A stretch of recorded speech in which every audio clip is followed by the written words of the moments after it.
So, folks,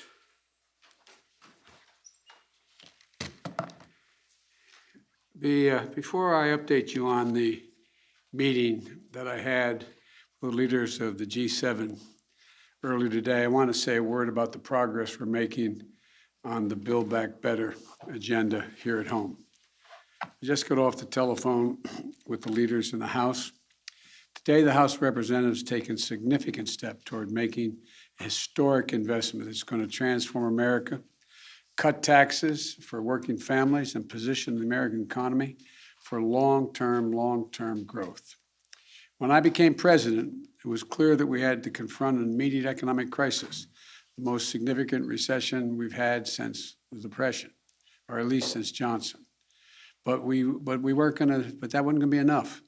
We also had to make some long-term investments in Americans and America itself. The first thing we did was to write and pass the American Rescue Plan, and it's working. Our economy has added 4 million jobs in my first 6 months in office.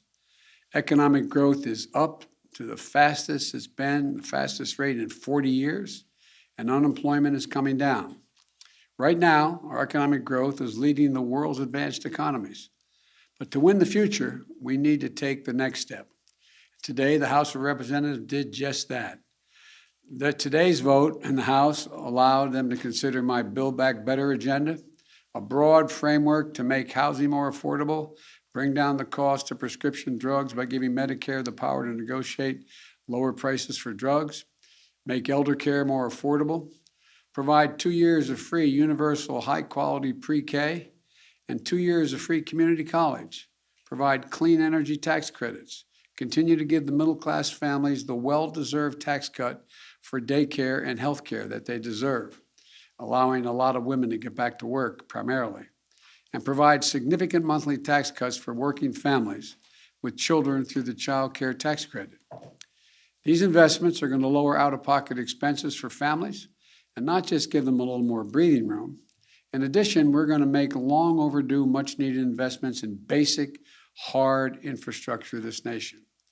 This is an area where we have broad bipartisan agreement to invest in our antiquated roads, highways, bridges, transit, drinking water systems, broadband, clean energy, environmental cleanup, and making infrastructure more resilient to the climate crisis, and so much more.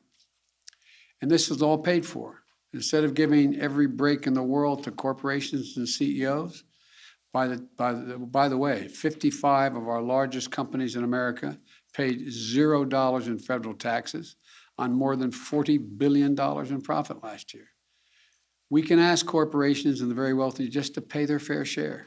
They can still be very wealthy, they can still make a lot of money, but just begin to pay their fair share. So we can invest in making our country stronger and more competitive, create jobs and raise wages, and lift up the standard of living for everyone. The bottom line is, in my view, we're a step closer to truly investing in the American people, positioning our economy for long-term growth, and building an America that outcompetes the rest of the world. My goal is to build an economy from the bottom up and the middle out, not just the top down. And that's what we're on our way of doing. Look, I want to thank Speaker Pelosi, who was masterful in her leadership on this, and Leader Hoyer and Whip Clyburn and Chairman DeFazio, the entire House leadership team for the hard work, dedication, and determination to bring people together so we can make a difference in people's lives. I also want to thank every Democrat in the House who worked so hard over the past few weeks to reach an agreement and who supported the process for House consideration of the Jobs and Infrastructure Plan, the Build Back Better effort. There were differences, strong points of view. They're always welcome. What is important is that we came together to advance our agenda. I think everyone who did that, I think everyone who did it was there. Look, I also want to thank everyone who voted to support the John Lewis Voting Rights Act. You know, it's an act to restore and expand voting protections, to prevent voter suppression, and to secure the most sacred of American rights, the right to vote freely, the right to vote fairly, and the right to have your vote counted. The House is active. The Senate also has to join them to send this important bill to my desk. And the Senate has to move forward on the People's Act, critical legislation to protect our democracy and the right to vote. We need both of those election bills. But let me now turn to Afghanistan. I've met this morning with my counterparts in the G7, as well as heads of the United Nations, NATO, and the European Union. I express my thanks for the solidarity we have seen as we've stood up an unprecedented global effort. I updated our partners on the significant progress we made in the past 10 days. As of this afternoon, we've helped evacuate 70,700 people just since August the 14th, 75,900 people since the end of July. Just in the past 12 hours, another 19 U.S. military flights, 18 C-17s and 1 C-130 carrying approximately 6,400 evacuees, and 31 coalition flights carrying 5,600 people have left Kabul just in the last 12 hours. A total of 50 more flights, 12,000 more people since I updated you this morning. These numbers are a testament to the efforts of our brave service women and men, to our diplomats on the ground in Kabul, and to our allies still standing with us. And we had a productive discussion. There was strong agreement among the leaders about the evacuation mission underway, as well as the need to coordinate our approach to Afghanistan as we move forward. First, on evacuation, we agreed that we will continue to our close cooperation to get people out as efficiently and safely as possible. We are currently on a pace to finish by August the 31st. The sooner we can finish, the better. Each day of operations brings added risk to our troops. But the completion by August 31st depends upon the Taliban continuing to cooperate and allow access to the airport for those who we're transporting out and no disruptions to our operations. In addition, I've asked the Pentagon and the State Department for contingency plans to adjust the timetable should that become necessary.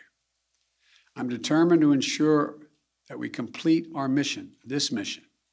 I'm also mindful of the increasing risks that I've been briefed on, and the need to factor those risks in. They're real and significant challenges that we also have to take into consideration. The longer we stay, starting with the acute and growing risk of an attack by a terrorist group known as ISIS-K, an ISIS affiliate in Afghanistan, which is a sworn enemy of the Taliban as well. Every day we're on the ground is another day we know that ISIS-K is seeking to target the airport and attack both U.S. and allied forces and innocent civilians. Additionally, thus far, the Taliban have been taking steps to work with us so we can get our people out. But it's a tenuous situation. We've already had some gunfighting break out. We run a serious risk of it breaking down as time goes on. Second, the G7 leaders and the leaders of the EU, NATO, and the UN all agreed that we will stand united in our approach to the Taliban. We agreed the legitimacy of any future government depends on the approach it now takes to uphold international obligations, including to prevent Afghanistan from being used as a base for terrorism.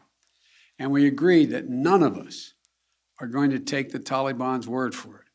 We'll judge them by their actions, and we'll stay in close coordination on any steps that we take moving forward in response to the Taliban's behavior. At the same time, we renewed our humanitarian commitment to the Afghan people and supported a proposal by the Secretary General Guterres of the United Nations-led international response with unfettered humanitarian access in Afghanistan. Third, we talked about our mutual obligation to support refugees and evacuees currently fleeing Afghanistan. The United States will be a leader in these efforts, and will look to the international community and to our partners to do the same. We're already seeing our allies' commitment. They're bringing to their countries the Afghans who served alongside their forces as translators or in their embassies, just as we're bringing to the United States those Afghans who worked alongside our forces and diplomats. We're continuing that effort. We're conducting thorough security screening in the intermediate stops they're making for anyone who is not a U.S. citizen or a lawful permanent resident of the United States. Anyone arriving in the United States will have undergone a background check. And we must all work together to resettle thousands of Afghans who ultimately qualify for refugee status. The United States will do our part, and we are already working closely with refugee organizations to rebuild a system that was purposely destroyed by my predecessor. Finally, we agreed to stay vigilant against terrorist threats that have metastasized around the world. We went to Afghanistan with our allies in 2001 for clear reasons. One, to get the people who attacked us on 9/11 and to get Osama bin Laden, and to make sure that Afghanistan was not used again as a base from which to attack the United States or our allies. We achieved that objective. We delivered justice to bin Laden more than a decade ago. But the current environment looks very different than it did in 2001. And we have to meet the challenges we face today. We run effective counterterrorism operations around the world, where we know terrorism is more of a threat than it is today in Afghanistan, without any permanent military presence on the ground. And we can and will do the same thing in Afghanistan with our over-the-horizon counterterrorism capability. Cooperation with our closest partners on our enduring counterterrorism mission will continue to be an essential piece of our strategy. In short, we all of us agreed today that we're going to stand shoulder to shoulder with our closest partners to meet the current challenges we face in Afghanistan, just as we have for the past 20 years. We're acting in consultation and cooperation with our closest friends and fellow democracies. And I want to again thank all of our allies and partners around the world who have rallied in support of our shared mission. We ended the conversation today by a clear statement on all of our parts. We are going to stay united, locked at the hip in terms of what we have to do. We'll get that done. And tomorrow, I've asked Secretary Blinken to give you an update and a detailed report on exactly how many Americans are still in Afghanistan, how many have gone out, and what our projection is. So thank you again, and God bless you, and may God protect our diplomats and all those in harm's way. Thank you. Mr. President, can you guarantee every American will be out before the